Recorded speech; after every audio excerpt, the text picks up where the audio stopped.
Next, capacity of conductor. Capacity of a conductor.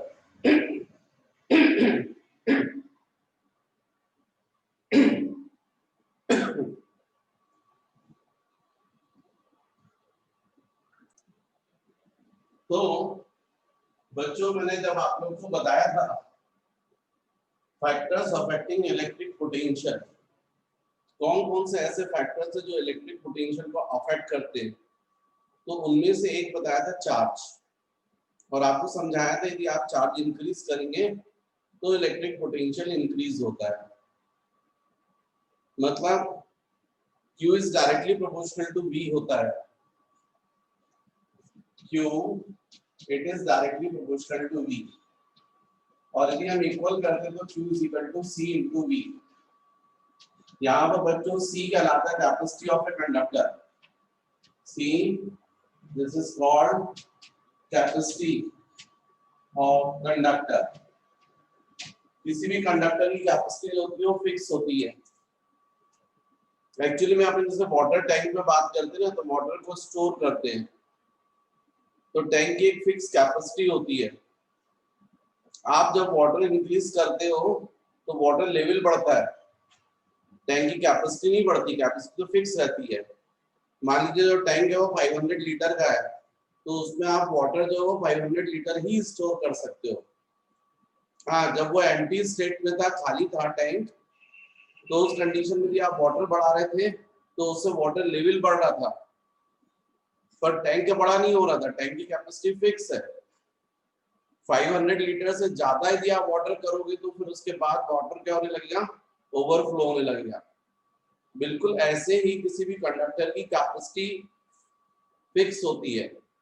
जब आप charge increase करते हैं तो पोटेंशियल इंक्रीज होता है, कैपेसिटी इंक्रीज नहीं होती है। कैपेसिटी किसी भी कंडक्टर की क्या होती है, कांस्टेंट। तो इसका मतलब है कि ये अपन C इज इक्वल टू, यदि बोलेंगे तो Q अपॉन V, और इस बेसिस पर ये हो गया कैपेसिटी का फॉर्मूला। इस बेसिस पर कैपेसिटी को आप डिफाइन कर सकते हैं, if V is equal to 1 volt then C is equal to of Q। मतलब किसी भी कंडक्टर की जो कैपेसिटी होती है वो चार्ज के उस क्वांटिटी के इक्वल होती है जो हम उस कंडक्टर को यदि सप्लाई कर दें तो उससे कंडक्टर का पोटेंशियल इंक्रीज होना चाहिए by 1 volt. Thus the capacity of a conductor is equal to that amount of charge which is required to increase its potential by 1 volt. Capacity, it is denoted by C. Capacity of a conductor is equal to that amount of charge which is required to increase its potential by 1 volt. तो बच्चों, यदि मैंने ये formula बताया है, definition बताई है, अब आप डायमेंशनल फॉर्मूला निकाल सकते हैं। तो C is equal to Q by V. V means what? W by Q. Means C is equal to Q square by W. By Q is equal to CV. C is equal to Q by V. और V होता है W by Q। तो Q numerator में जाएगा तो Q square bye W। अब यहाँ पर जो चार्ज है उसके लिए मैंने डायमेंशनल फॉर्मूला आपको बताया था, 80 ampere into time square work ml square t minus 2। तो capacity is equal to a square t square m minus 1 l minus 2 t square, इसको ऊपर लिखा है into a square into t square.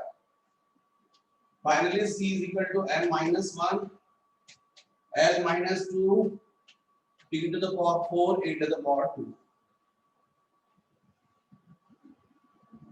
Capacity के लिए डायमेंशनल फॉर्मूला यूनिट्स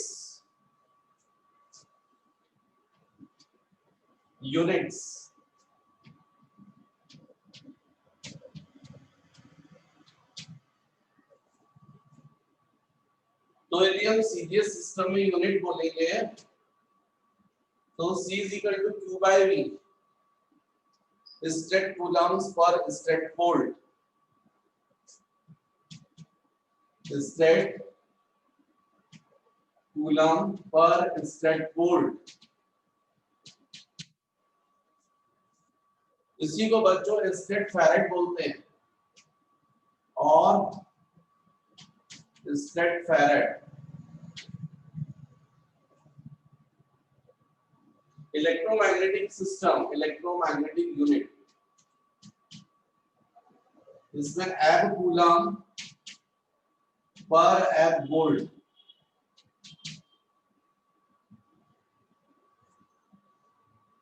इसी को एब फैरेड बोलते हैं। In SI system coulomb per volt इसी को बच्चों फैरेड बोलते हैं फिर इनका आपस में रिलेशन ये हमको देखना है। तो मेरे पास बोर्ड पर जगह नहीं है इसलिए मैं शॉर्ट टाइम के लिए रुका हूं। आप लोग वीडियो को पॉज करके नोट्स बना सकते हैं। नेक्स्ट बच्चों अपन को देखना चाहिए रिलेशन।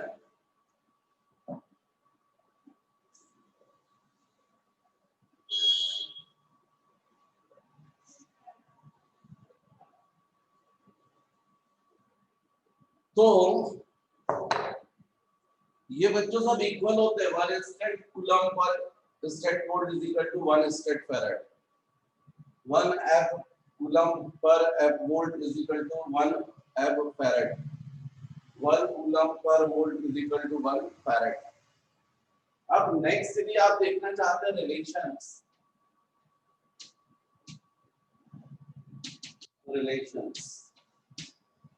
तो बड़ी यूनिट से छोटी यूनिट में कन्वर्ट कर लो। तो 1 farad is equal to 1 coulomb per volt. 1 farad is equal to 1 coulomb is equal to how many statcoulombs 3 into 10 to the power 9 state coulombs।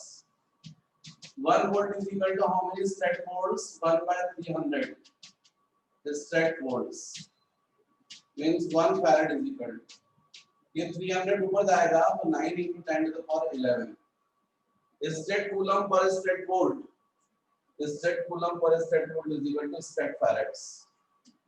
तो इसलिए ये जाएगा state farads। ऐसे ही 1 farad is equal to 1 coulomb per volt. 1 farad is equal to 1 coulomb is equal to how many abcoulombs 1/10 abcoulombs.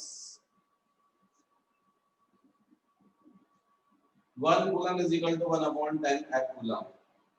1 volt is equal to how many F volts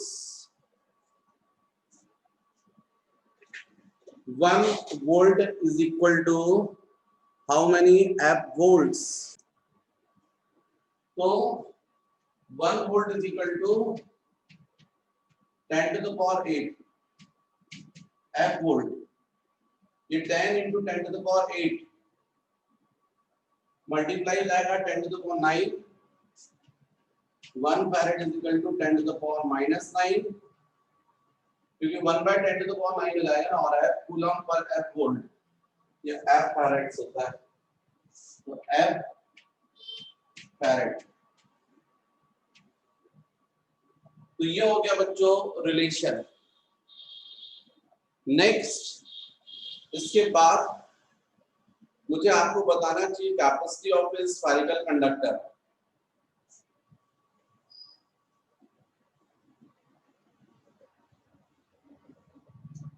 तो बच्चों capacity of A spherical conductor कितना होगा? Capacity of spherical conductor।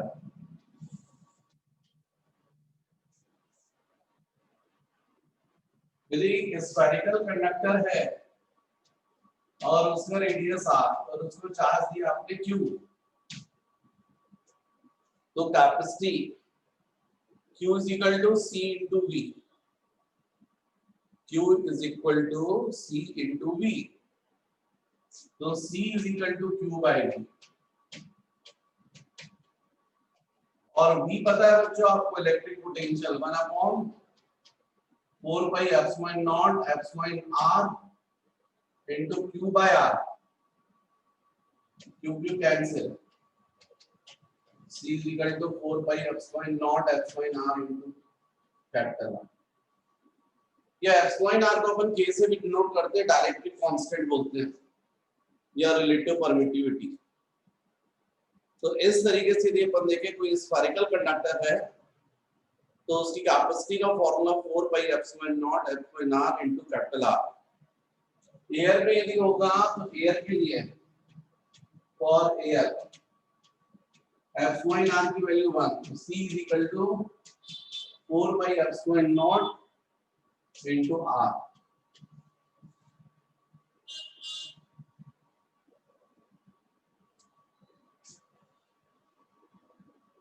यदि हम बात करें बच्चों CGS system में, तो आपको पता है इन सीजीएस सिस्टम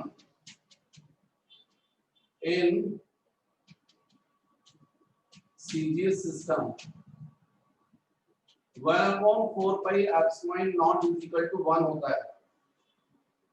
मतलब 4 pi epsilon naught is equal to 1, मतलब c is equal to r।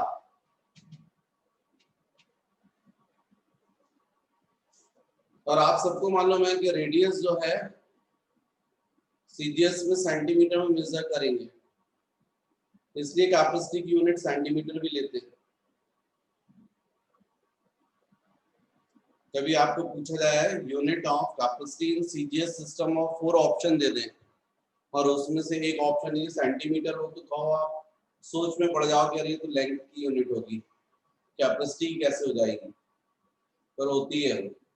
यदि r को यदि आप सेंटीमीटर में मेजर करोगे तो कैपेसिटी भी किसमें आएगी? सेंटीमीटर में। तो ये बताया बच्चों मैंने कैपेसिटी ऑफ स्फेरिकल कंडक्टर।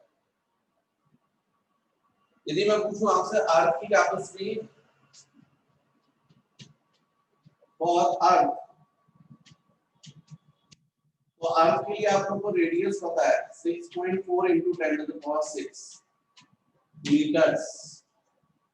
यदि इस वैल्यू को भी हम सब्स्टिट्यूट कर दें तो अर्थ की कैपेसिटी आ जाएगी। तो एक्चुअल में 4 पाई एप्सिलॉन नॉट कितना होता है?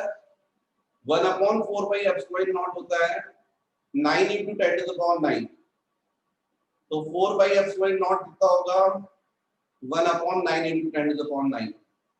तो इसका मतलब c is equal to 1/9 into 10 to the power 9 into r 6.4 into 10 to the power 6।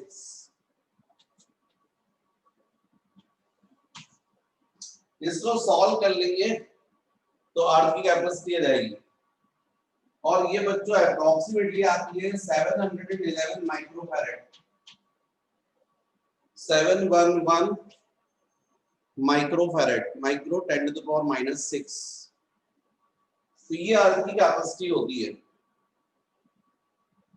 फिर से मेरे पास जगह नहीं है और मैं चाहता हूं आप लोग नोट्स बना लें वीडियो को पॉज करके, इसलिए मैं भी साइड हट जाता हूं। नेक्स्ट बच्चों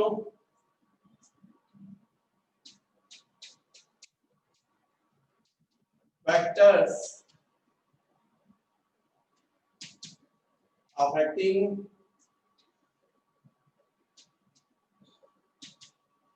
कैपेसिटी ऑफ कंडक्टर। कौन कौन से ऐसे फैक्टर्स हैं जो कंडक्टर की कैपेसिटी को अफेक्ट करेंगे? तो आपका फॉर्मूला हो रहा है C = Q/V। तो जो फैक्टर पोटेंशियल को अफेक्ट करेंगे वो सब कैपेसिटी को भी अफेक्ट करेंगे। तो हम लोग को मालूम है फॉर्मूला हमारे पास में है C = Q/V। इस फॉर्मूले से भी ध्यान दो तो V डिनोमिनेटर में जो फैक्टर्स इलेक्ट्रिक पोटेंशियल को अफेक्ट करेंगे वो कैपेसिटी को करेंगे। तो मैंने 4 फैक्टर्स बताए थे आपको। फर्स्ट बताया था charge Q,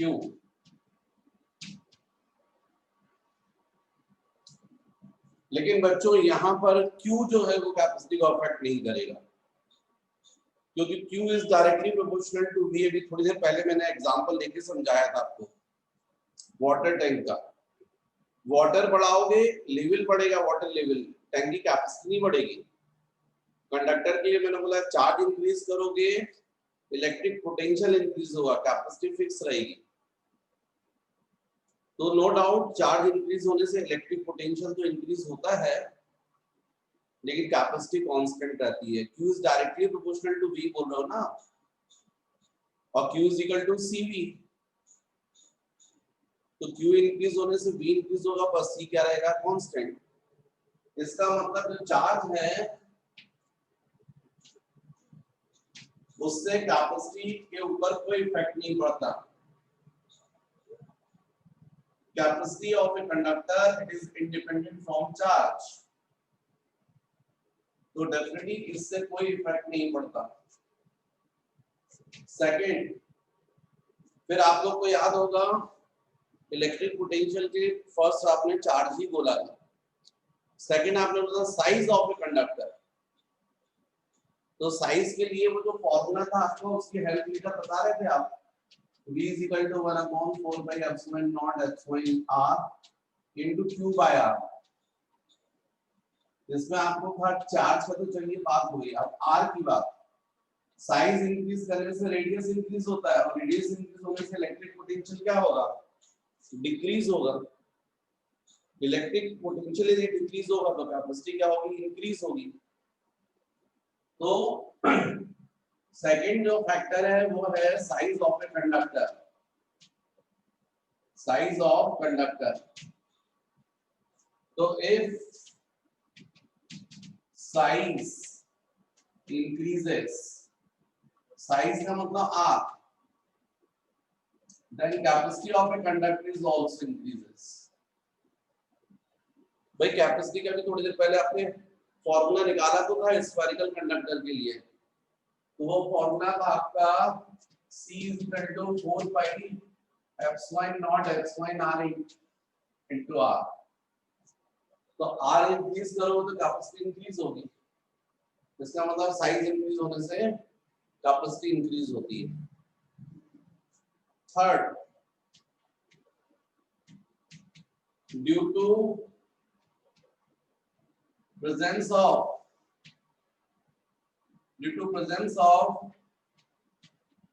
uncharged conductor near charged conductor,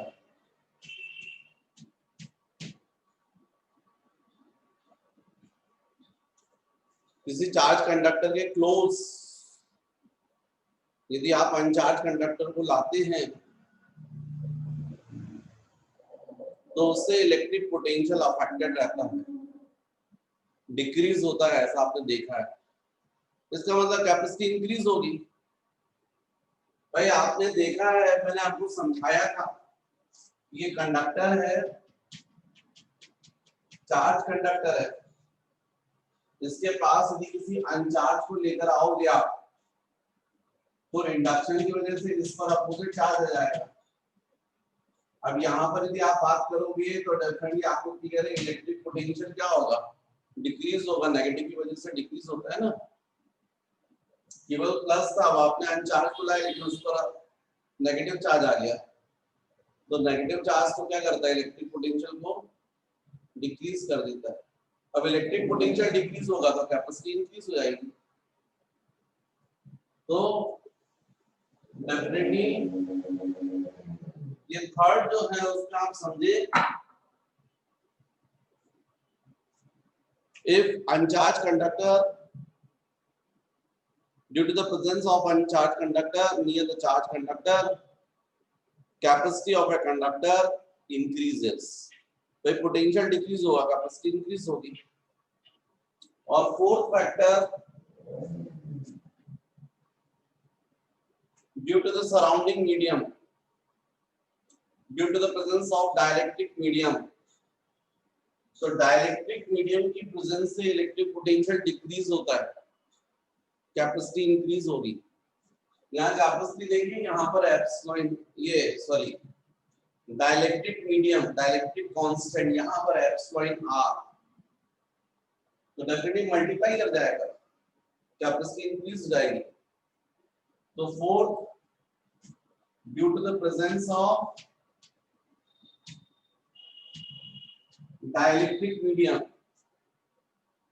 capacity it is becomes epsilon r times of c naught।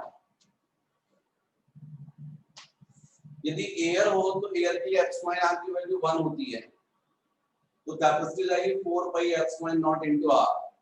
अब एयर की जो कैपेसिटी उसको अपन c naught से डिनोट करते हैं, तो एयर के लिए C नॉट कितना होगा, 4 pi epsilon naught into r, और मीडियम हुआ तो कैपेसिटी कितनी जाएगी, 4 pi epsilon naught epsilon r into r।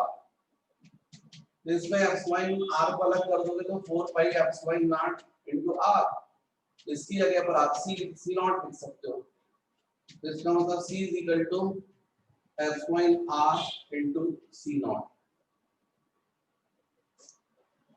तो डाइलेक्ट्रिक मीडियम के प्रेजेंस से कैपेसिटी जो है वो जितनी एयर में कैपेसिटी थी उसका एप्सिलॉन r टाइम्स हो जाती है, इंक्रीज हो जाती है। एप्सिलॉन r की वैल्यू हमेशा ग्रेटर देन 1 होती है, इसलिए कैपेसिटी क्या होगी, इंक्रीज होगी। तो ये 4 फैक्टर्स हैं बच्चों जो कैपेसिटी को अफेक्ट करते हैं, कंडक्टर की कैपेसिटी को अफेक्ट करते हैं। नेक्स्ट जो टॉपिक मुझे डिस्कस करना चाहिए आपसे वो है energy of a conductor, energy of a conductor. तो नेक्स्ट टॉपिक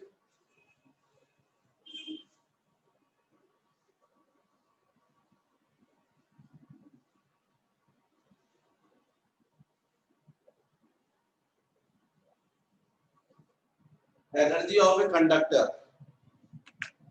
जब भी आप किसी कंडक्टर को चार्ज करेंगे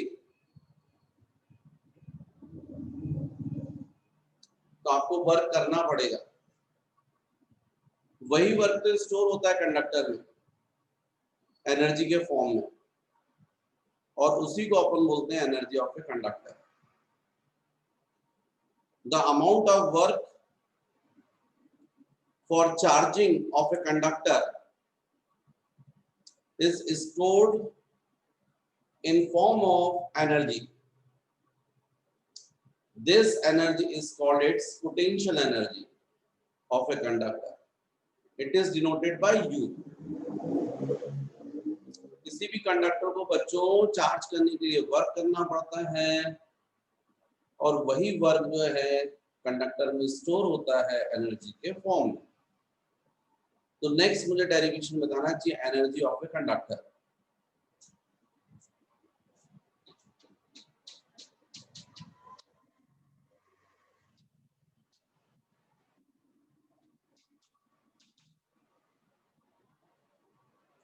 मान लीजिए कोई कंडक्टर है, उसको आप चार्ज देते हैं, चार्ज देने से उसका पोटेंशियल इंक्रीज होता है dV, और उसके लिए स्मॉल वर्क रिक्वायर्ड होता है dW।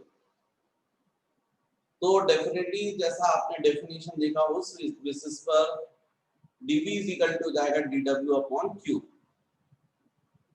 तो आपको मालूम है dv is equal to dw upon q।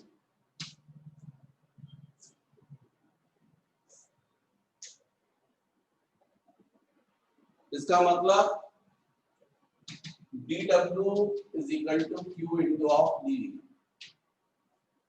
तो यहाँ पे इलेक्ट्रिक पोटेंशियल इंक्रीज हुआ, स्मॉल इलेक्ट्रिक पोटेंशियल इंक्रीज हुआ, उसके लिए स्मॉल वर्क हुआ।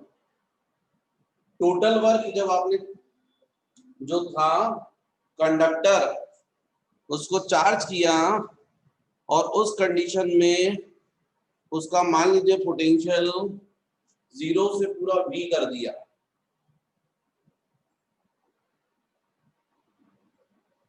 तो फिर टोटल वर्क, तो integration of dw integration of q into of dv from 0 to v। Integration dw मतलब बच्चों टोटल वर्क, टोटल चार्ज करने के लिए जो जाएगा इंटीग्रेशन 0 टू v और q होता है बच्चों cv इनटू dv। अभी अपन ने देखा q is equal to cv, तो w is equal to c constant v into dv from 0 to v। ये w is equal to c into integration v to the power 1 v square by 2 from 0 to v means w is equal to c into v square by 2 minus 0 square by 2। 0 square by 2 means 0, means w is equal to half cv square, half cv square। अब हमको मालूम है potential energy u is equal to w, यही work पे store होता है, इसलिए potential energy of a conductor, इसका फॉर्मूला मिला आपको हाफ cv स्क्वायर। लेकिन ये फॉर्मूले के अलावा भी दो और डिफरेंट फॉर्मूले जो यूज होते हैं और आपको ये भी समझना चाहिए। तो q is equal to cv, यदि मैं आपसे बोलूं q by v is equal to c, c की जगह वैल्यू रख दीजिए, तो ये जाएगा हाफ c की जगह q by v into v square, एक भी कैंसिल हो गया, हाफ qv। तो बच्चों ये फॉर्मूला भी यूज में आता है, हाफ qv।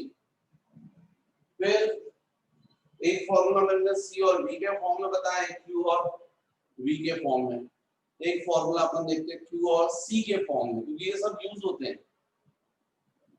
तो हमको पता है q is equal to cv, तो q by c is equal to v, v की जगह रख दो उसको, तो u is equal to half q into q by c, तो u is equal to half q square by c। इस तरीके से किसी भी कंडक्टर की एनर्जी के लिए बच्चों तीन फॉर्मूले होते हैं ये, और तीनों यूज होते हैं अलग अलग कंडीशन में। जब आप न्यूमेरिकल्स करेंगे तब आपको समझ में आएगा। तो कुल मिलाकर मैंने एनर्जी के तीन फॉर्मूले बताए, एक हाफ qv, एक हाफ cv स्क्वायर और एक half q square by c।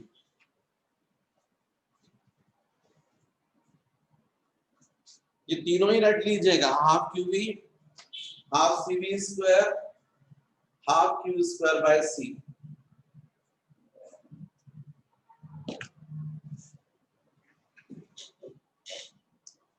तो ये अपन ने डिस्कस किया energy of a conductor.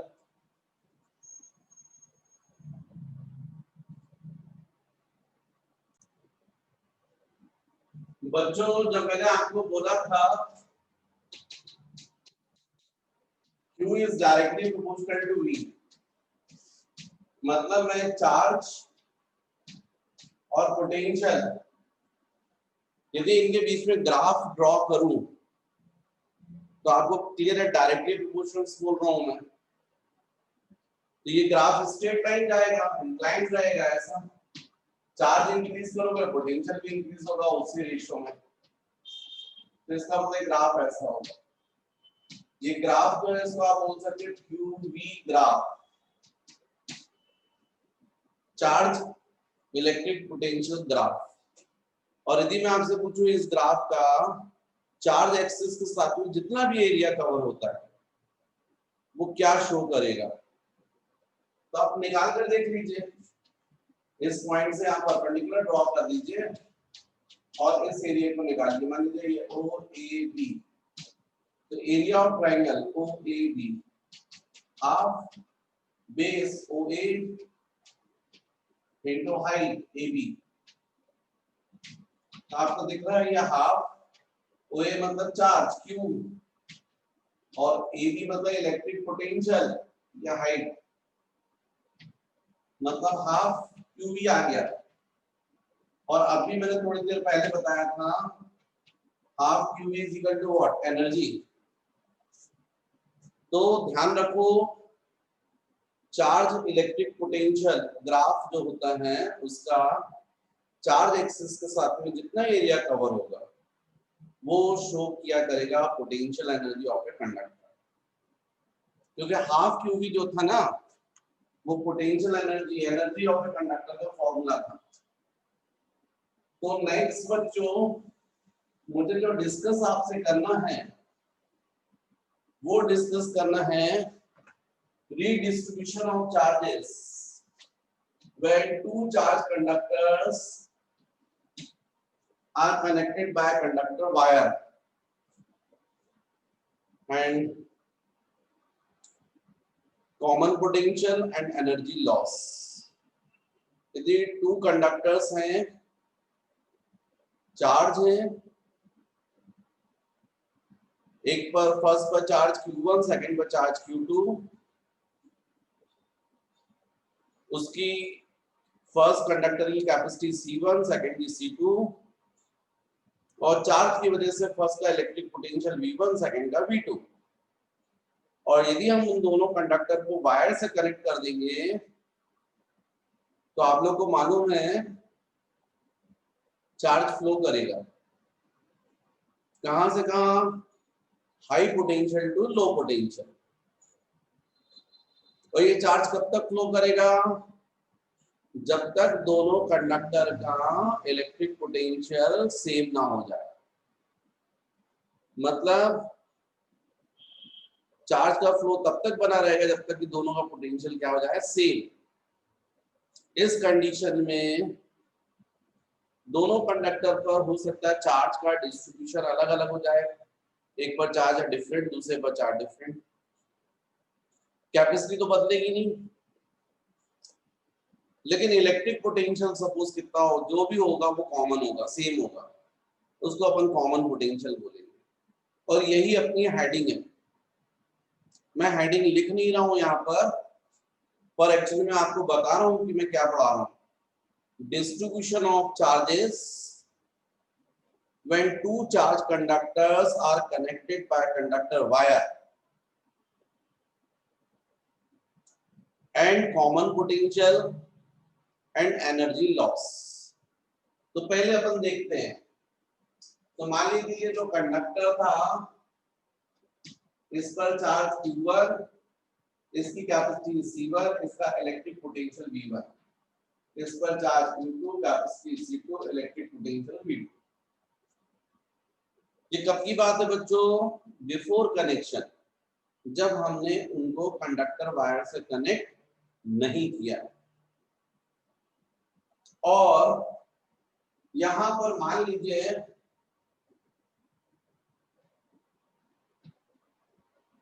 V1 it is greater than V2 suppose. अब यदि आप वायर से कनेक्ट करेंगे तो चार्ज का फ्लो होगा high potential to low potential. कब तक? जब तक कि दोनों के पोटेंशियल सेम होने तक। तो यदि मैं आपसे बात करूं बिफोर कनेक्शन,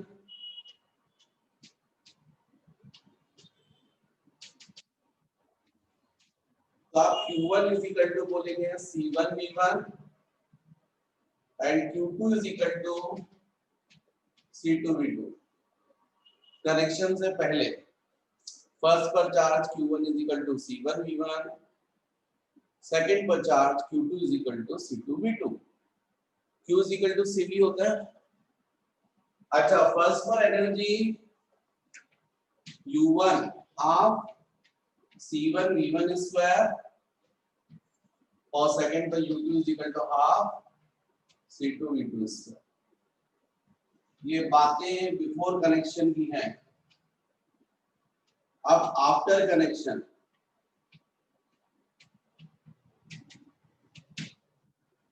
अब यहां पर मान लीजिए पहले 10 माइक्रोकूलम चार्ज था, 3 माइक्रोकूलम ट्रांसफर हो गया तो 7 बचा, मतलब चार्ज चेंज हो गया। तो आफ्टर कनेक्शन फर्स्ट पर जो चार्ज Q1 है उसको मैं Q1 ना बोलकर Q1 डैश बोल रहा हूं। तो Q1 dash is equal to जाएगा C1 into V। कैपेसिटी नहीं बदलेगी पर पोटेंशियल तो सेम हो जाएगा।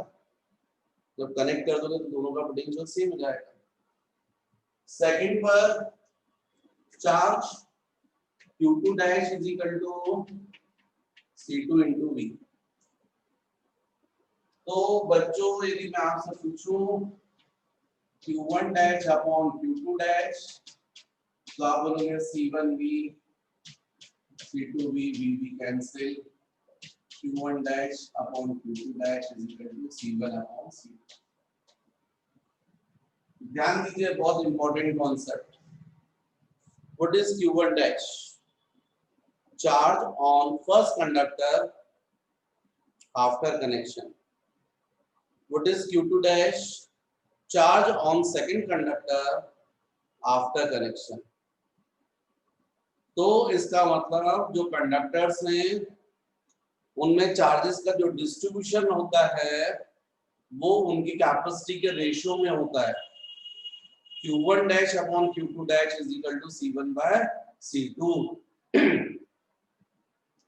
इसका मतलब यदि मान लीजिए सपोज फर्स्ट कंडक्टर की कैपेसिटी 10 माइक्रोफैरड थी, दूसरे की 5 माइक्रोफैरड थी,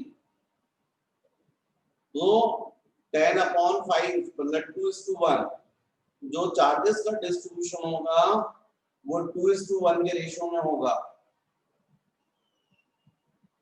और कॉमन पोटेंशियल कितना हो जाएगा तो आप बता सकते हैं by law of conservation of charge, क्योंकि चार्ज कहीं गया नहीं ना, केवल डिस्ट्रीब्यूशन हुआ यहां से वहां। तो क्या बोलोगे आप? Total charge before connection is equal to total charge after connection by law of conservation of charge। अब Q1 plus Q2, Q1 dash की जगह लिख सकता हूँ C1 into V और Q2 डैश की जगह मैं लिख सकता हूँ C2 into V, C1V C2V। तो Q1 plus Q2 या V common C1 plus C2 cross multiply कर दोगे तो V is equal to Q1 plus Q2 upon C1 plus C2। Common potential कितना हो जाएगा बच्चों? Total charge upon total capacity, total charge upon total capacity. पर इसमें भी आप चाहो तो Q1 Q2 की वैल्यूज रख सकते हो। तो कॉमन पोटेंशियल हो गया C1 V1 C2 V2 upon C1 plus C2।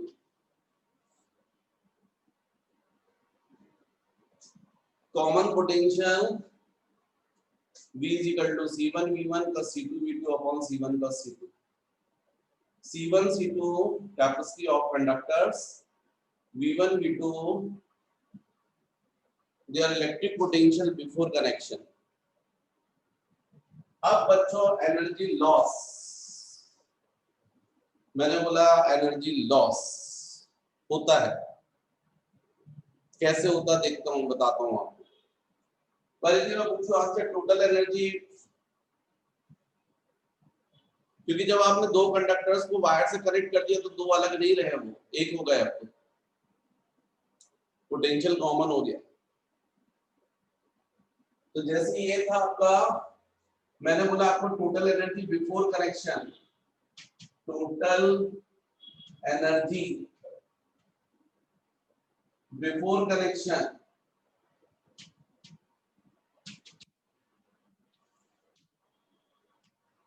मतलब इनिशियल, तो आप बोलोगे simple U1 plus U2 energy है भाई, एनर्जी स्केलर क्वांटिटी ऐड कर देते हैं, तो इनिशियल हो जाएगा आपका half C1 V1 square plus half C2 V2 square, half common C1 V1 square plus C2 V2 square, ये इनिशियल आ गया। अब total energy after connection,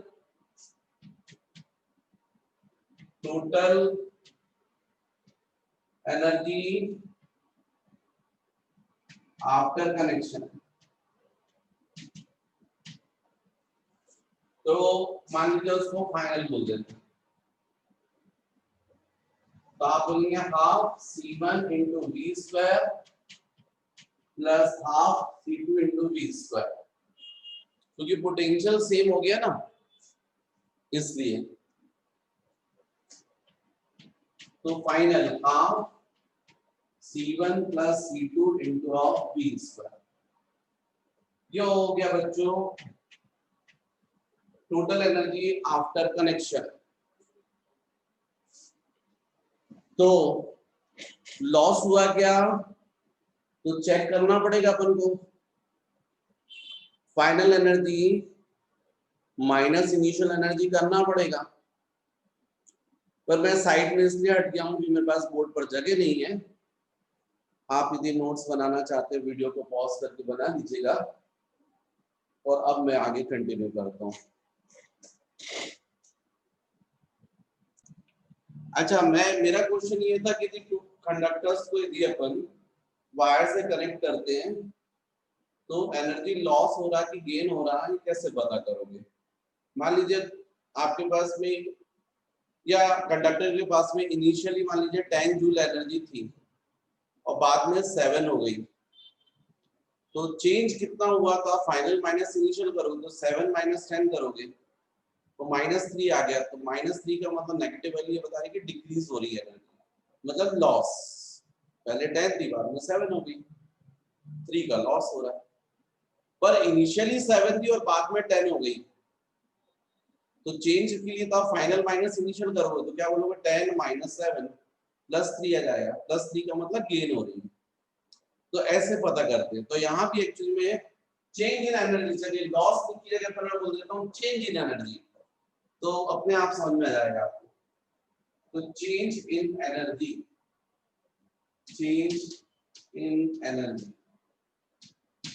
value, आप क्या करोगे फाइनल माइनस इनिशियल, अब यहाँ पर फाइनल वैल्यू रख दो बच्चों, आप C1 plus C2 into V square minus initial कितना था, हाफ C1 V1 स्क्वायर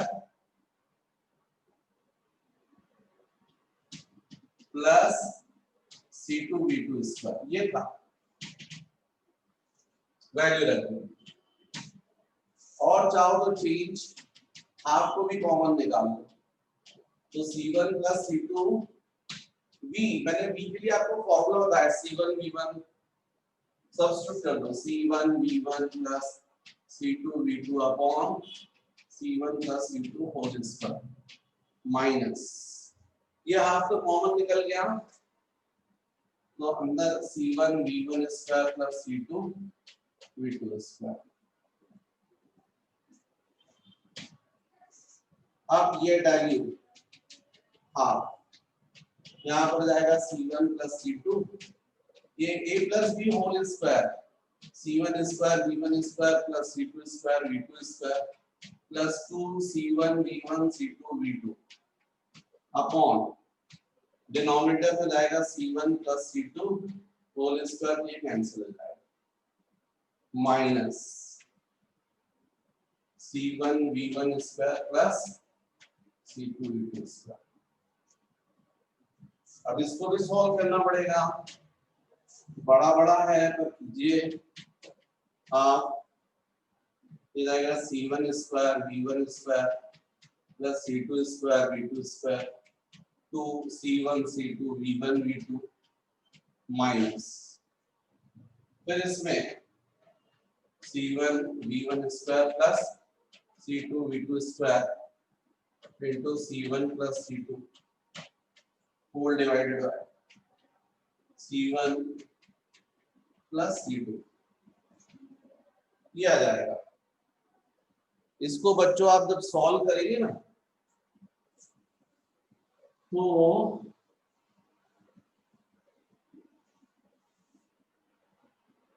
इसको सॉल्व कर लीजिए, तो ये जाएगा वैल्यू हाँ C1 square V1 square plus C2 square V2 square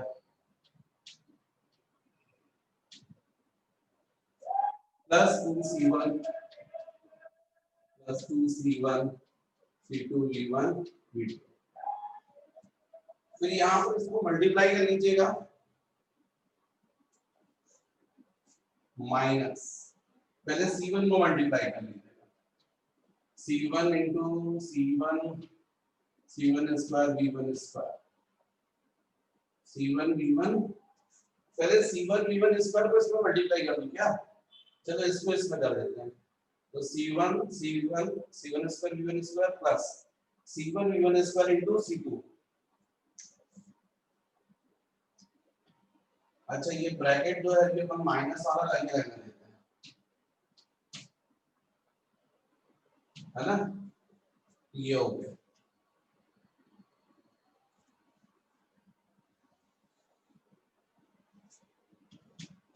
C1 square V1 square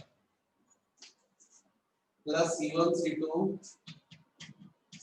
C2 into V1 square plus अब C2 V2 स्क्वायर को मल्टीप्लाई कर दीजिए, तो C2 C1 V2 square plus C2 V2 square plus C2, तो C2 square V2 square whole upon C1 plus C2। अब value is equal to half C1 plus C2, ये denominator वाला common निकाल लिया, और बच्चों जब इसको ब्रैकेट को ओपन करोगे तो ये माइनस की वजह से ये माइनस हो जाएगा, तो इसको कैंसिल कर देगा, ऐसे ही आप देखिए ये माइनस यहाँ भी लगेगा, यहाँ भी लगेगा, यहाँ भी लगेगा, तो C2 स्क्वायर और माइनस C2 V2 स्क्वायर ये कैंसिल हो जाएगा, जो बच रहा है वो अब आपके सामने है, और उसमें से भी नेगेटिव साइन को कॉमन निकाल लीजिए, तो नेगेटिव साइन निकालोगे तो -1, तो ऐसा करने से क्या होगा, ये जो है वो प्लस साइन और ये वाला माइनस जाएगा, तो प्लस वालों को पहले लिख दो, C1 C2 V1 square plus C1 C2 into V2 square, और फिर इसको लिख दो minus twice C1 C2 V1 V2 whole upon C1 plus C2 था मैंने कॉमन निकाल दिया, फिर से मैंने माइनस साइन को जब कॉमन निकाला तो डेफिनेटली नेगेटिव हो जाएगा, और ये पॉजिटिव, प्लस को पहले लिख दिया, अब इसमें से भी C1 C2 कॉमन है, तो value is equal to minus C1 C2 upon 2 into C1 plus C2, अंदर क्या बचेगा V1 square plus V2 square minus 2v1 minus v2, इसका मतलब del u is equal to minus half c1 c2 upon c1 plus c2 into v1 minus v2 whole square. ये value बच्चों completely negative आ रही है। Negative का मतलब पहले एनर्जी ज्यादा थी और बाद में क्या हो गई है, कम, मतलब लॉस। तो कभी भी टू कंडक्टर्स को जब आप वायर से कनेक्ट करते हैं तो एनर्जी लॉस होता है स्पार्किंग के फॉर्म में, हीट एनर्जी के फॉर्म में, साउंड एनर्जी के फॉर्म में, लाइट एनर्जी के फॉर्म में। और कितना लॉस होता है, तो half c1 c2 upon c1 plus c2 into v1 minus v2 whole square. यहाँ माइनस साइन केवल ये बता रहा है लॉस।